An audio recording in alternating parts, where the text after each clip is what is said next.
G'day you mob, welcome to this episode of Aussie English. Today is a wonderful interview episode with my dear friend Candice Moll. Now Candice is an actress who lives in America, in the United States, over in LA, and she's been there for quite some time now, getting different jobs, working as an actress on TV shows, on films, and her most recent work is her own creation called G'day Let's Play, a TV show for kids, and it has a strong Aussie theme, obviously, if you can hear in the title, G'day Let's Play. So I thought it would be awesome to have her on the show to talk about her experience moving from Australia to LA in the United States, becoming an actress, what it's like in Hollywood, what the world's like, how to get a job, everything like that over there, and then also about her new production, G'day Let's Play, how that started, and how hopefully that'll help your kids grow up, learn English, but also develop their confidence and their themselves as young people. Anyway, without any further ado, guys, let's get into today's episode. I give you Candice Moll.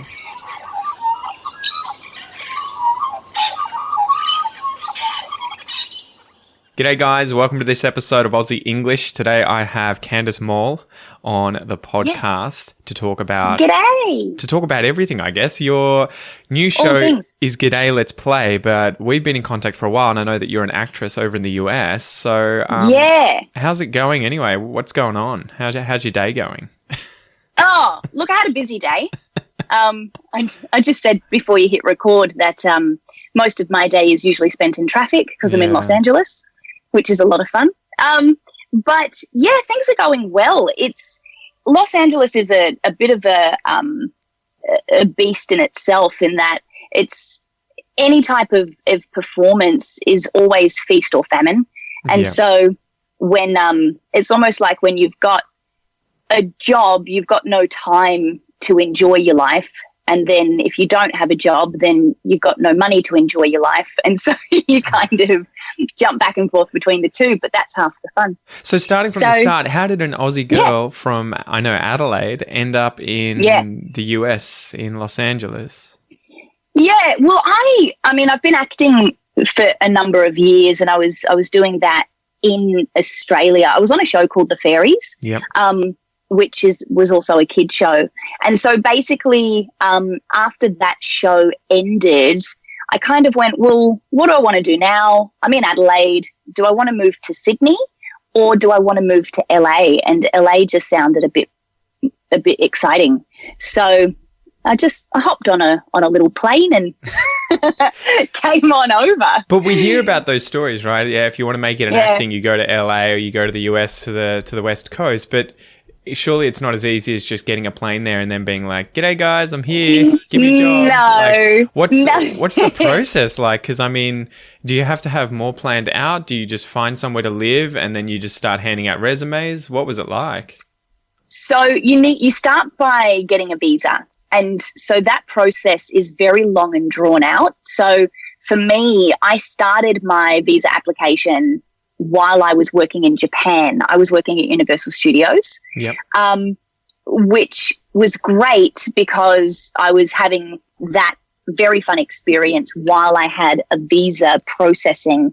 So it took a bit more than a year from start to finish to get my visa. And what visa was that? Was that specifically because of acting, or? Yeah. It was a visa to be an actor, basically. So you need to find somebody to sponsor you. So either a production company or a manager or an agent or someone who basically is willing to say, you know what, I think that you're a bit of all right, so come on over and work with me and let's work together. And the visa's specific to that. So, but this is before you even get a job, right? I take it. So you're before working before together. You leave the country. Yeah. Mm-hmm. Yeah, before you leave the country. So the nature of the visa is that acting work is always contract by contract. Yeah. So it's basically having someone whose job it is to help you get work. Yeah. So like an agent, for example, who is saying, yes, I want to work with you because I believe that you will in fact work. And so we'll get this visa together so that you can come over and work. So, after that, you get on a plane and then you pop on over. And then it's literally one day at a time. Yeah. You know, have you seen Frozen 2? No, I've seen number 1, but yeah, I haven't seen number 2. Oh, I'm gagging for it though. I'm so desperate. You got to get on it. Frozen 2. There's a moment in Frozen 2 where Anna sings a song and she sings, "Just do the next right thing." Yeah. And honestly, that is just the motto for life in Los Angeles. Like, something will pop up and you kind of have to gauge, is this right for me? Yeah. And you can take into consideration all the things. You can take into consideration money and passion and is this the direction I want my career to head? If it's not, do I need the money bad enough to take the hit in this one situation? And then gauge, you know, often jobs will come up and you go, you know what, it doesn't sit right with me at my core to do this job, even though I'm broke. So what sort of job would cause you to feel that way? Is it a kind of job where it's a controversial topic, or is it more that you're like, oh, this isn't going to help me on the career path that I'm sort of going along? Yeah, no, for me, it's case by case, but an example for me, when I first moved out here and I was really running out of cash, quick smart. Yeah. I had the opportunity to be on a reality TV show. Yeah. But it was a bit like, have you ever seen the show Cheaters? I think I vaguely know. I mean, I can already guess what it's about. Yeah. So basically they get a person, whether it be male or female, to be the bait. And it's a full setup situation where, in my case, it would have been, I would be a woman in a bar approaching a man who was the target and basically just seeing if I can get a phone number. And then, like, the cameras swoop in and you've been caught and, you know, very entertaining reality television. And you're like, my career is over. Well, technically it is an acting job. Yeah. But I looked at it and I was like, it pays really well. Damn. And it would really help me out with paying my rent this month. In the short term. But I just can't. Right? Yeah. In the short term. Yeah. But, you know, you have a think about, and that's what I mean, where you kind of weigh it up and you go, do I want to take the hit on this one for the sake of survival? No, I think I'll just eat rice this week. and you know, maybe an egg if I can afford it. So, you know, it makes for really good stories in the end. So was it a real struggle though when you ended up over there to begin with? What was going through your head? How did you feel? Because it must have been like letting go of one vine as you're swinging through the air about to grab the next vine, right? You know, you must have been crapping yourself at one point. Well, a little bit, I suppose, but it's more for myself. I had to basically just figure out what I wanted from this life. I was just talking to my friend, actually right before this conversation. Ruth Fallon is also an actor.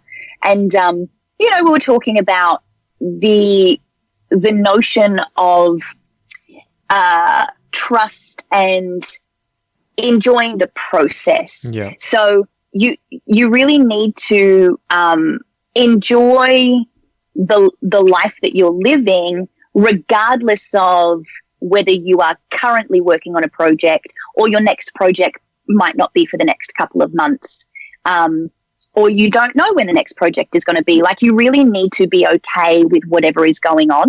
And so the learning curves for me when I first moved out here, rather than the financial struggle being the main thing for me, it was more, I'd have a really good day where I would, you know, have 3 auditions and nail it, and then be sure that I was going to book one of those next week and be really elated, and then the following day not have a good day and be crying on the couch going, what am I doing here? And so it was after about 12 months that I basically thought, all right, well, I need to make sure that my joy is being found in more important things in my relationships, in my faith, in, all the other things that are important to me, rather than in my circumstance. So the learning curves for me were more in that region rather than what am I doing here and is it going to work?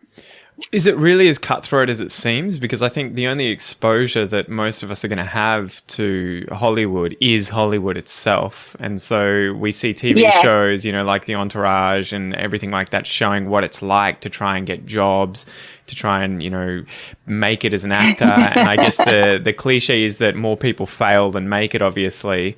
And that it seems like, at least on those shows, which is probably, a stereotype, but that people are very bitchy and, it's very cutthroat.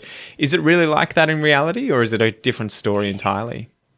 I think that everything you see on TV, good and bad, is a representation of stuff that exists here. Yeah. So you will meet those people that are really cutthroat and not very nice. You will also meet people who are really floaty and, kind of airy fairy, you mean? Like airy fairy. Yeah. Like I met a lady whose job, she was, what does she call herself? A holistic kitchen designer. And her job was people would pay her to reorganize their kitchen from a holistic approach so that their energy could be better spent in the home and have more of a Zen type of experience when they come home at the end of the day. And I listened to her speak and it made no sense to me, but she was so passionate that I've gone, I can see why people pay you to do this. I didn't know what you do, but here's my money. Yeah, I mean, if somebody believes it, then it's probably going to help them. Aren't they con men usually? Isn't that a con man kind of thing where you're like, I don't know what this guy does, but he sounds convincing. Well, maybe. But her whole thing was, it has to be right for your body, so she would always separate the body from the mind rather than saying to her kids, don't do that, I don't want you to hurt yourself. She would say, I don't want you to hurt your body. So it was, yes. So you've got those people. And then, I've met some of the most wonderful people out here as well who are doing the same thing as me and just really loving to create things. And, everyone's doing, there's no correct way to manage Hollywood. Yeah. Everyone's experience will be different. And then everyone's successes will be different too. Like there is no, and that's kind of the struggle. Like if you decide to be a doctor, you get good grades in high school and then you go to uni and then you get, you go to med school and you do all of the things and then you start your first position and you go in at an entry level position, working in a hospital, and then over the course of 10 years, now you're a doctor. Yeah. And now you can get a job. So I've been studying essentially since I was 16. And sorry if there's a noise of a guy whippersnipping in the background. It turns out that our neighbours have decided to have their lawn cut today. So perfect. Gardening, look, it's gonna smell delicious. That's it. Freshly cut grass. Anyway, sorry, keep going. Yeah, so there's no surefire way to succeed, and then also different people's idea of success will look different too. So that's kind of when people often ask me if you've got a high school kid that wants to be an actor, what's one piece of advice that you would give to them? Yeah. And my advice is, if you can do anything else and be just as happy, do that. Brutal. If you can't, then I understand, and by all means pursue it. But yeah, it's living a life of uncertainty. Yeah, for sure. So that must be the most difficult part, right? And I feel like you and I are probably in a similar boat where we're not necessarily we don't have a job where we're getting a steady income for, a contracted period of time for years and years. Like my parents both work for universities and for different companies, and it was always, you'll get paid this exact amount, and, it's going to be a 5-year contract, and then we'll probably extend it out to 10 years, or, it's pretty stable. But for you and I, it seems like it's much more by the seat of your pants, right? And you're kind of like, well, hopefully, it's almost like waiting for the rain for your crop to grow well. And you're like, hopefully this year it's going to grow and we get a good harvest. Fingers crossed. So what is it like going through the audition process? So you've come to LA, you've got off the plane, you've obviously made some networking connections and found a place to live. You've got your money enough to get by. What do you then do to try and find work? Ideally you'll have an agent or a manager helping you to source auditions. Yeah. But then there's also there's a lot of websites where you can just submit yourself, which was brand new information for me coming from the industry in Australia. Works a bit differently and the auditions are few and far between. Whereas over here you can literally submit yourself for jobs every day. Oh, online, like a resume online. That's just an email or something like that, effectively, right? Yeah. Wow. So you set up your profiles on these different acting websites, and then put up your demo reel and your headshots and whatever, and then submit yourself for jobs and get yourself auditions that way too. And some of the jobs I've got have been that way. Yep. And then the other way to get work is, to create it. So kind of like I've done with G'day Let's Play and, other projects that I've worked on as well. So, yeah, that's how you get work. So is it hard? Does it get easier, though? Like, is it hard to get your foot in the door at the start to find your first job or two, and then after that you start building up your mixtape or the thing that you're going to be able to show people? Does it get easier and easier, or is it always just a battle? It comes in waves. Yeah. And so like I said before, it's either feast or famine. Yeah. And when you're on an upswing, it's great. But then you can listen to interviews with people like even someone as famous as Jack Black. I heard an interview where he said that, 1 in 15 auditions he'll book. Yeah. And he's so famous and he's so talented, but 14 out of 15 times he won't get the job. And so I guess the trouble with someone like him, though, this is the guy, tribute, this is just a song. Yeah, exactly. He's very what would you say? What's the term where someone is very kind of character locked? Right, he's kind of the overweight, funny, loud guy, and typecast. Yeah. Exactly, yeah. And so it's hard for him to suddenly play, a romantic film role where the guy's buff or something. True. Right? Yeah, that's true. Although what was that movie he was in with Cameron Diaz and? The one where he can't see that she's really overweight, and No, that was Shallow Hal. That was Shallow Hal. Okay. No. Oh, maybe Cameron Diaz. No, she was in this one. Yeah. But he played like the really sweet musician. It was a house swap story. Okay, yeah. And he played a really, really lovely, sweet musician. Was it Kate Winslet that was in that? I'm not sure. Anyway. You're the movie buff. Very good movie. Yeah, movie buff. Wow, The Holiday, I think it might be called. Yeah. Maybe. But yeah, he played a very sweet boy next door musician, composer who was the love interest. I liked him in that role. Maybe you should have struck out that way instead of the comedy and music side of it, right? Maybe. Who knows? So who are some of the actors and actresses that you really look up to, and why? Good question. I don't know. I know who I like to watch, but they're quite cliche, like Meryl Streep. Mm-hmm. Meryl Streep's amazing because everything that she does is right. Yeah. She can't do anything wrong.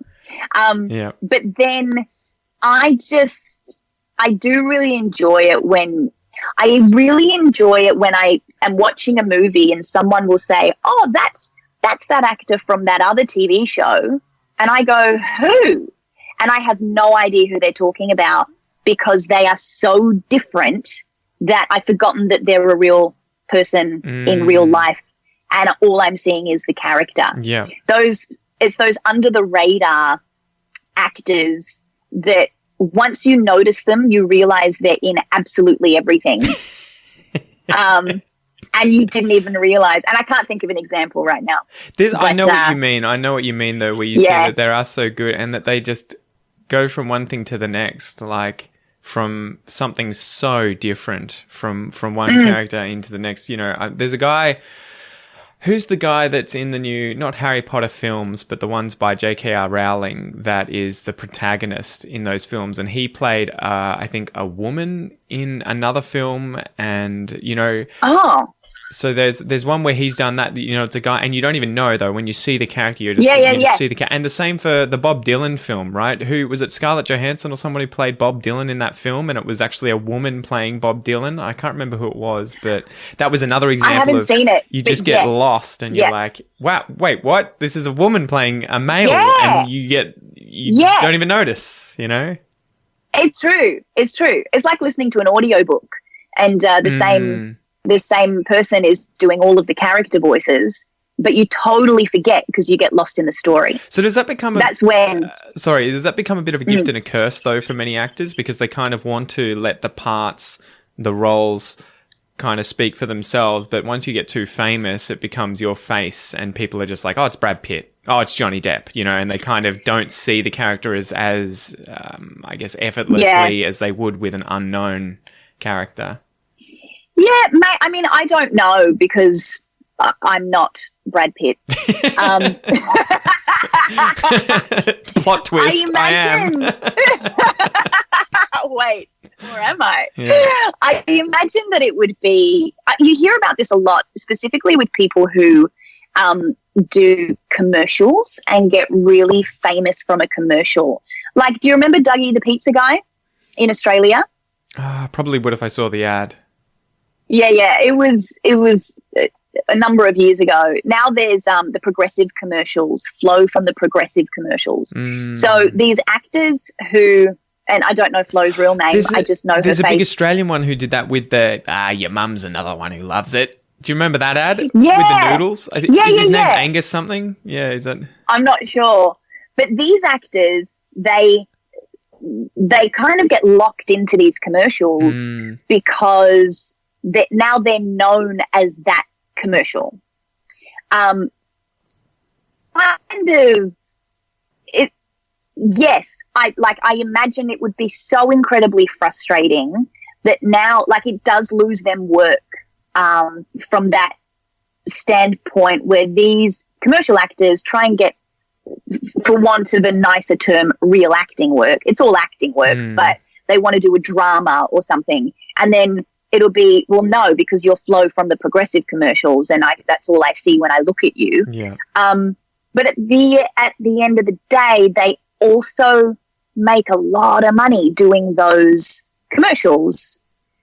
They get paid very handsomely, or at least they should if their agents have negotiated their contracts correctly. They get paid a lot of money to be in those positions. And so I think that, yes, it's probably very frustrating for certain actors whose faces are too well known, but there are bonuses to having that as well. And like talking about A-list celebrities, often it's those lesser known actors who can play all of those roles and you don't even notice that it's the same actor. They get very frustrated because they'll go out for the same role as a Brad Pitt and they don't stand a chance because, well, if Brad Pitt's interested, he's got the job. So that's part of the difficulty, right, with casting, because quite often they must be caught between quality of acting and fame in terms of the draw. So, you know, we can put Brad Pitt's face on this film and it could be complete garbage, but because it's Brad Pitt, people are going to be like, holy crap, I want to see the next Brad Pitt film. Yeah, whereas if it's a no-name, it could be the best thing in the world, but no one's going to go to find out because they're like, I don't know who this guy is. Yeah, exactly. So there is that. I imagine that when it comes to making movies, everything's dependent on budget. Yeah. And so if you have the budget for a Brad Pitt film, then, you know, perhaps you'll get him. If you don't, then I have a friend who often goes out for the same roles that a Hemsworth might go for. Oh, geez. And and so he basically has accepted the fact that he will get those jobs that the Hemsworths turn down. When Chris Hemsworth is busy, he'll get the job. Yeah, or the budget maybe isn't good enough, or it's not a good enough story. And like, my mate's a very talented actor and he's very good looking, and so he's like, I get all the Hemsworth cast-offs. Yeah. And he's okay with that. He's like, I get to do really great roles. I'm consistently working. This is great. But he knows that if a Hemsworth wants that job, he's probably not going to get it at this stage in his career. So how does someone in his position break through to the Hemsworth level? So he's obviously talented, good looking, he can act, he can get jobs. What is it that takes you, though, to Chris Hemsworth level, where he's probably the most highly paid actor in the world now? How do you make it to that point? Is it just a lucky break? The short answer is I don't know. I guess if you did, you'd be like, "Yep, I'm the next Nicole Kidman, right?" Yeah, yeah, that's right. I think it's probably, like I said, everyone's journey is. No one's journey is going to look the same. Yeah. So you do hear those stories of someone walking down the street and an agent going, "Here's my card." Usually when that happens, run away, because that's a scam. But there are, like, it's casting couch. Come on in. Yeah. Oh, yes. So one of the acting classes that I've taken over here, the teacher's main thing that she loves to say is, I hope that you get that lucky break, that someone comes up to you and gives you a card and offers you a 3-movie picture, and I hope it's with Fox, and I hope it's amazing. But that is the 1%. Mm-hmm. You are in the 99%. So you're going to have to work really hard. And she'll say it every class, I hope all of this happens for you. But let's just be real and say that probably you are not in the 1%. Mm-hmm. You're in the 99%. So let's work. Which is a pretty good attitude, I think, or a pretty good approach to this industry as a whole. Does there exist a kind of judgment of those kind of actors or actresses then that do make it into the 1%, where the 99% are kind of like, there isn't as big of a difference between us in terms of quality acting. It's just that you got a lucky break, like you got struck by lightning, and that was the difference between you and me. Well, I suppose that some people would have that attitude. I mean, you'll meet people that become quite bitter if they haven't reached where they thought they would be at this stage in their life, or it's like when people who win Australian Idol get that big break, and other musicians who have been slogging out for 10 or 15 years get annoyed. You can appreciate they're getting annoyed by that, but then you also have to go, okay, but this lucky break that this Australian Idol winner got didn't really come from nowhere. Like, more often than not, they have also been working for 15 years. Well, that's the story with on Tones whatever it is and that they're doing. Tones and I, right? Do you know that song at the moment? Like, Dance Monkey, Dance Monkey. Yeah. So she was playing in Byron Bay. She wanted to play in Melbourne on Burke Street, but she had to audition. She had to, receive a certain certificate or something saying she could do it. She was like, screw this. I'm just going to go to Byron Bay where I don't need a license. I can just set up and play. She did it for years, and then suddenly got noticed, made this song, and then made the video, put it up online, and now it's like the most downloaded song at the moment in the world. and she's Yeah, it's just huge. overnight, but it was all on her back, and she used YouTube. So Yeah. is there the same sort of thing with acting now, where a lot of actors are becoming famous not because they're in films or anything, but because they put stuff out on YouTube, and that's where they get discovered? Yeah, YouTube is awesome. I love YouTube. And the reason is because it's accessible to everybody. So it is a way, I mean, with your Aussie accent videos, anyone can watch them and go, oh, you know what? This is really cool. What else has this guy done? Yeah. I read somewhere recently that more than 1 billion hours of YouTube is viewed every day. Yeah. And so it's like, it's another platform now. Like, where in the past we only had network television, now we have a bunch of streaming sites. We have YouTube, we have even Instagram is they've got IGTV now. There's so many different ways to create great and entertaining content. From an actor's perspective, it's good and bad. It's good because, you can create your own content and you can put it up and people can see it. And sometimes, sometimes that is the goal. Other times the goal is then to be discovered, so to speak. And,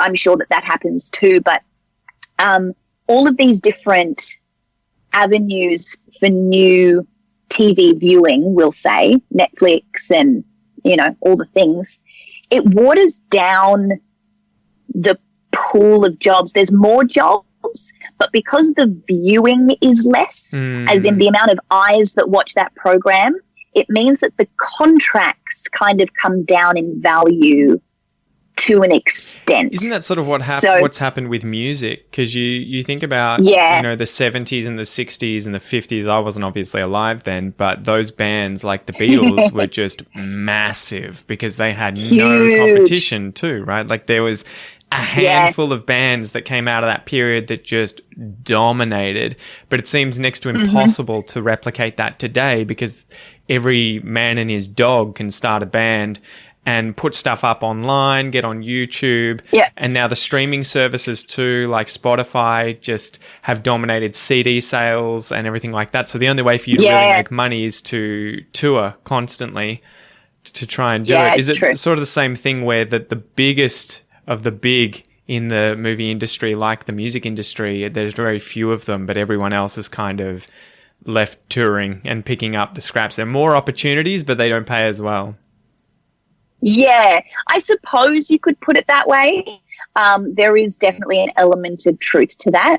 And you kind of, like, as an actor in the industry, you kind of have to look at it and go, okay, well, let's not reminisce in the good old days and what my life might have been if I was doing this, if I was this age 20 years ago. And instead, let's look at the opportunities that are presented to me at this time. And so personally, as a viewer, I love having so many options. Yeah. I love that I can go to any of these streaming apps, including YouTube, and look for absolutely anything and watch great content. And then as an actor, I do really love that there's like so many opportunities for roles that I can audition for and potentially book. So it's not, my goal has always been to be a working actor. It's never been to be that big name and big face that everybody will recognize.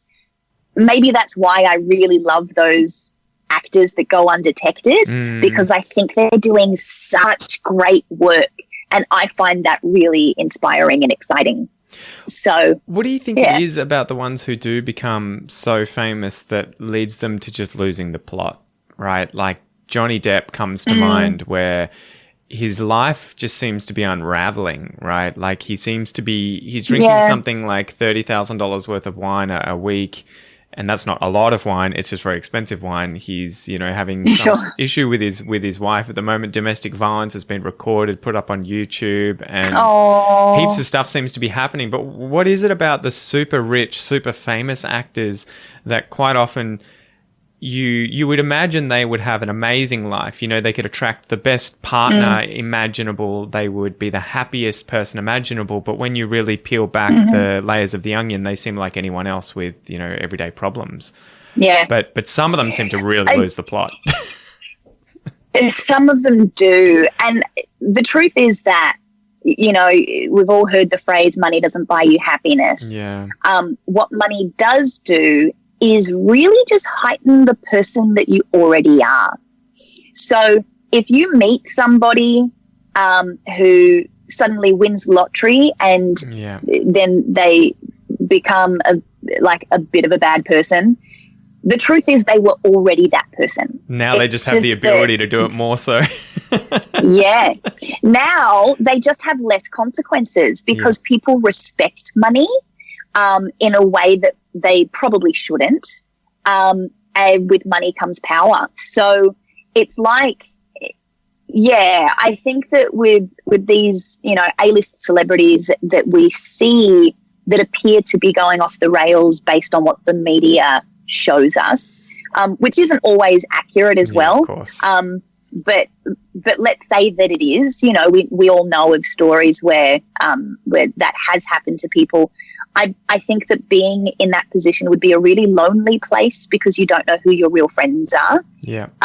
You would also have people in your life that would be too afraid to be honest with you because they wouldn't want to be cut off. It's a lot of self-interest. It's like being the king, right? Everyone wants to be the king except for the king himself. It's like being the king. Yeah.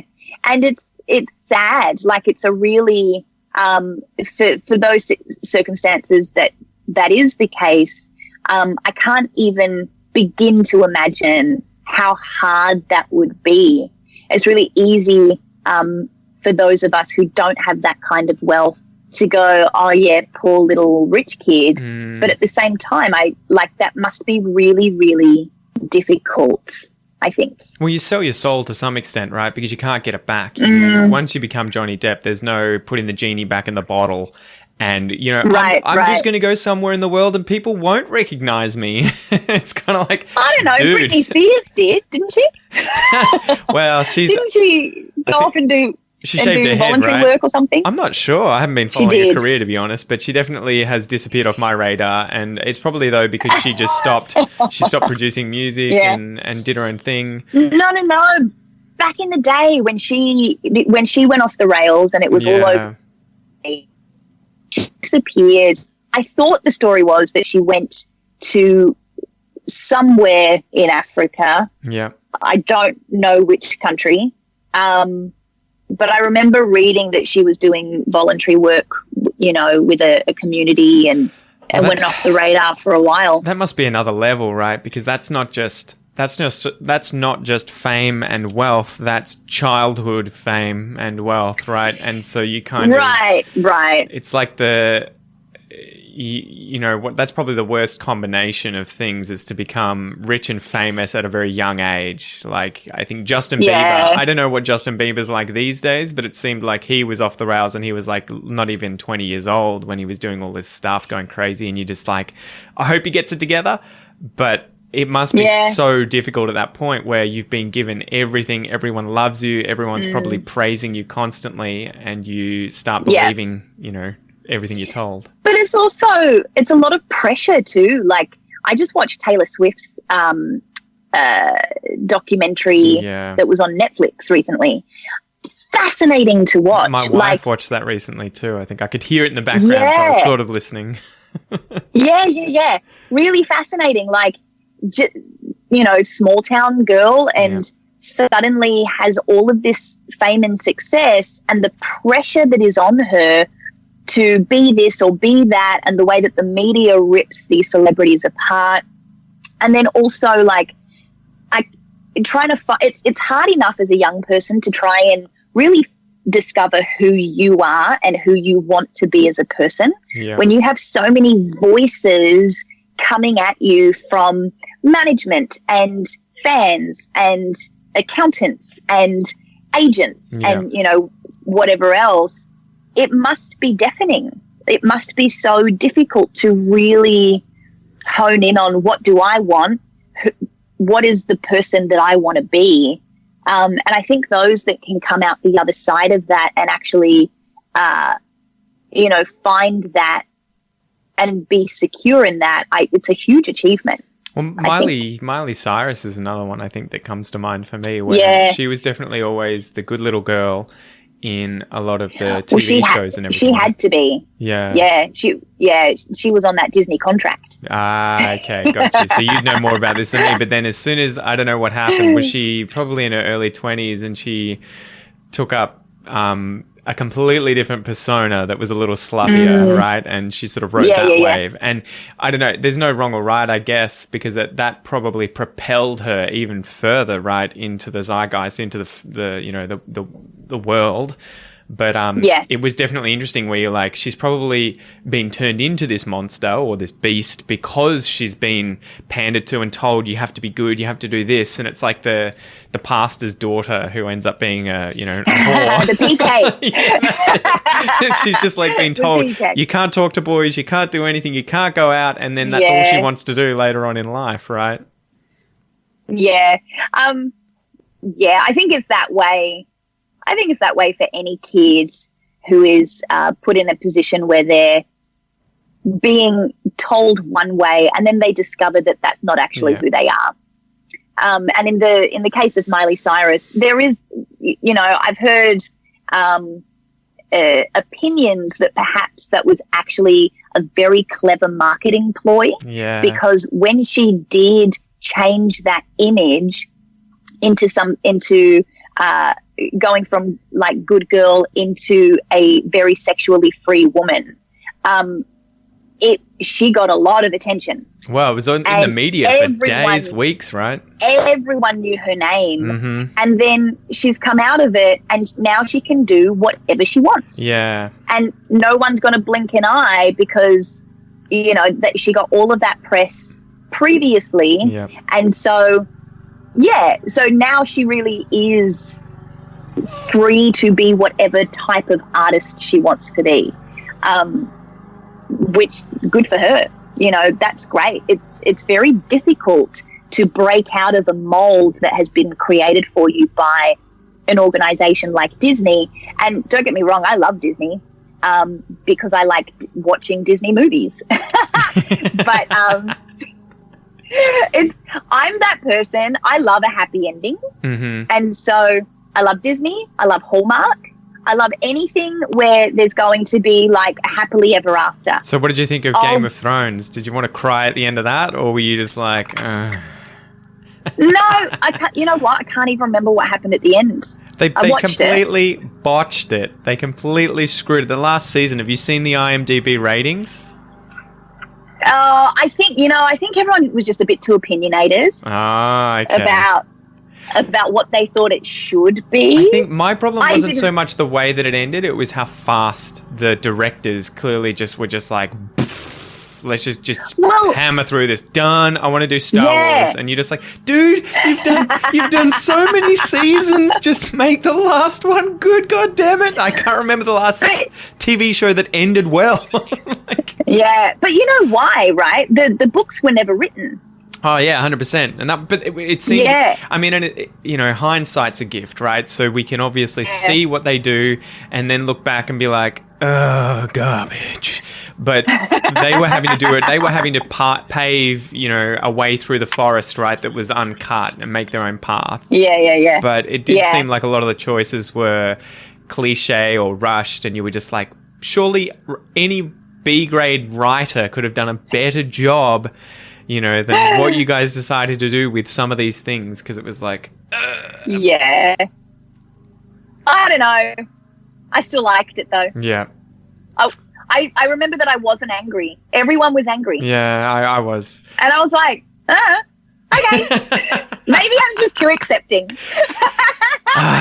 I think, and you know, not to sort of beat this dead horse, but the worst thing for me with Game of Thrones was so passionate. Well, it was just making Khaleesi this strong, you know, wonderful character who had so much to her, and just one little thing happens and she becomes genocidal, you know, and you just like, come on, man. She wouldn't have been so upset that she would just suddenly burn thousands of people to death and be like, yeah, screw you, Cersei. So that was the thing. Spoiler alert, by the way, guys. Sorry. You were not wrong. Yeah. And there was also quite the upset that once again the only strong female character in the series had to be genocidal and crazy. So, which is a bit of a pattern in certain genres, from what I understand. But I don't know a lot about. I can't really speak knowingly on those things because I've never looked into it. Yeah. But that's just topics of conversations that floated past my ears. But yes, she was quite genocidal. It was a shame. Well, the last scene with her standing there addressing the crowd was totally reminiscent of Hitler doing that in Germany, right? And you're just like, wow, okay. It's like, all right, we see she's bad. Jesus, you don't have to paint the picture any clearer. Anyway. Yeah, she's a bad lady. Finishing up, let's talk about G'day Let's Play, your new show. Oh, yeah. How did it come about? Yeah. Tell me about the process of how that came about. And I thought you were back in Australia because G'day Let's Play, that sounds Australian to me, but no. Yeah. Well, so my mate Anthony O'Donoghue actually was on Here's Humphrey in Australia. And the fun fact is that while I was doing the fairies, he was doing Humphrey. And we aired on Channel 7 and he aired on Channel 9. So competition. We met. Yeah, competition. All in good fun, though. We met throughout the course of doing kids entertainment in Australia. And I moved out here a few years before he and his wife moved out. And then when they moved out here, they contacted me and said, hey, we'd love to meet up. We don't know anyone in Los Angeles. And so we met up with them and, you know, became really good friends. And I've always loved doing kids entertainment. It's something that I find really, really rewarding and really necessary. And like I was saying before, because YouTube is so accessible now, there's a lot of kids content on YouTube. And I've watched some of it, and what I feel like I didn't see is something that really focuses on. There's a lot of shows that include friendship, and you know, saying sorry and those lessons that it's important for kids to learn. But what I hadn't found yet was any programs that have a focus on self-compassion. So that notion of being kind to yourself and loving yourself. These are things that as adults we really struggle with. You know, that notion of I'm really good at that thing. I did a really good job will immediately get shut down. Well, I have this issue with my wife quite often where she'll say things to her about herself or to herself that no one would ever say to her as a friend or anything. And I always try and pull her up on that and say, don't do that. If you wouldn't say that to me or you wouldn't say that to any other friend, why are you saying it to yourself? You know, you've got to be your best friend, right? That's exactly right. And so that's what, through chats with Anthony, and then also we ended up getting a child psychologist on board as a consultant to talk about how this works. Yeah, Lisa Shetler's based in Adelaide.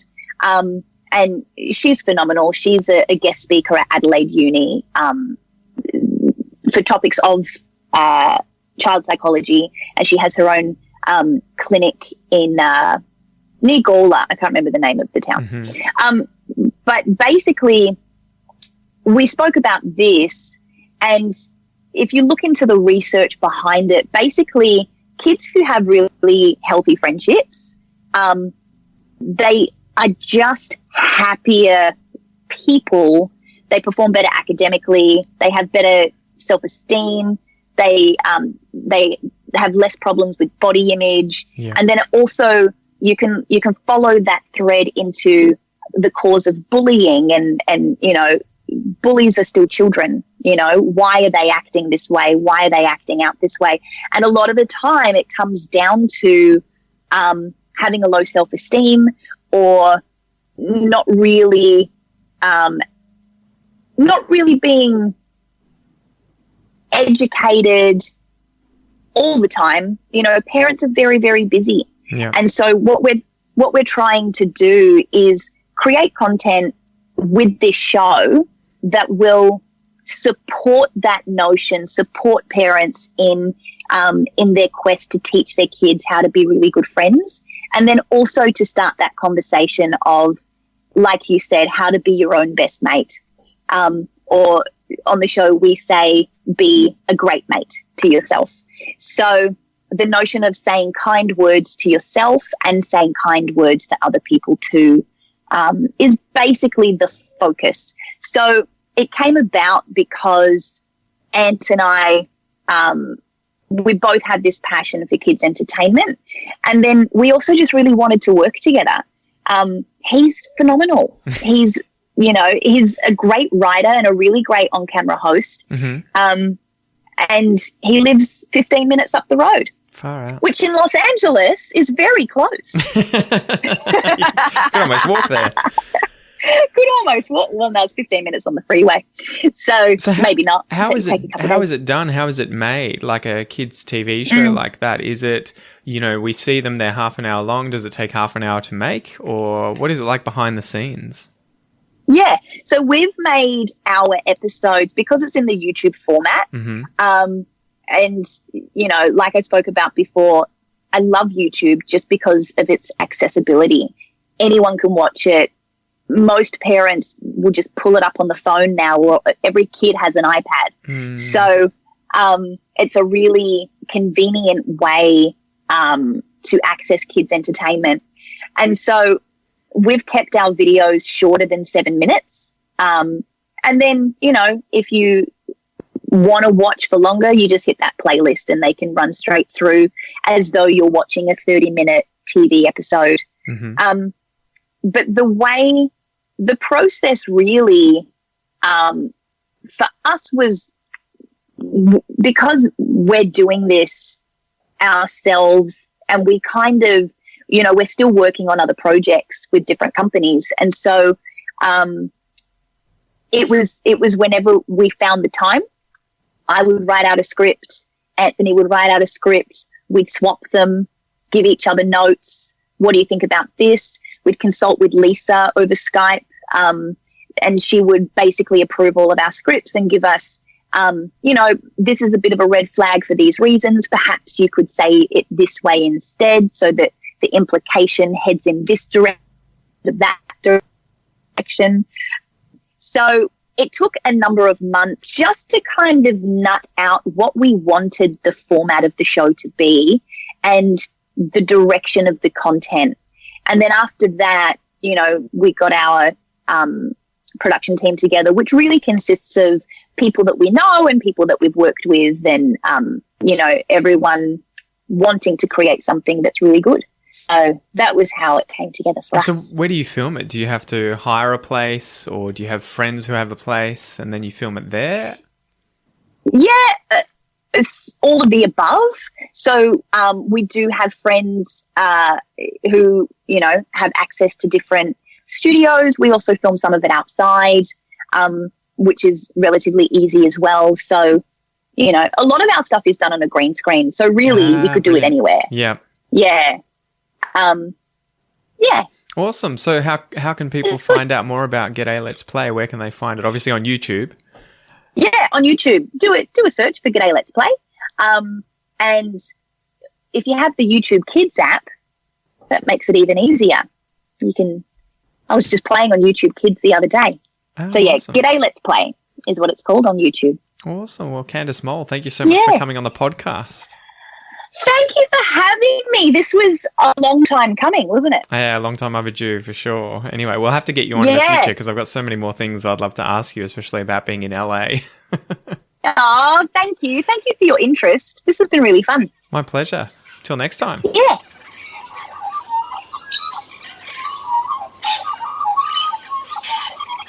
All right, guys, thank you so much for joining me. Don't forget, again, if you want to check out Candice's TV show, G'day Let's Play, you can find that on YouTube. Simply type in G'day Let's Play, and you'll be able to get access to all the episodes there.